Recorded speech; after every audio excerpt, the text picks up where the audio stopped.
বাবা, আধ ঘন্টা ধরে পুকুর পাড়ে ঘুরে ঘুরে এইটুকুনি হিমচে শাক পেয়েছি। আবার একটু হাত মুখটা ধুই, কিরম ঘামে ঘাট পেটে চিটচিট করছে।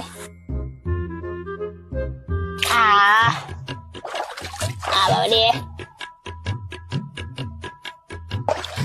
কিরম বিচ্ছিরি গরম পড়েছে। মালতী রোজ রোজ আমাদের বাগান থেকে কিছু না কিছু সবজি চুরি করে আনে। আজ পুকুর পাড় থেকে শাক চুরি করে এনেছে। আমি গিয়ে ওর শাকগুলোই একটা চুরি করে নেবো।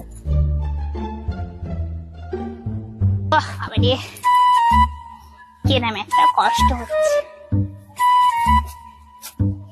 আমার শাক এই মরেছে। আমার শাকটা প্রতিবার আমি চুরি করি, আজকে রে আমার শাকটাইকে নিয়ে চলে গেছে। বাবা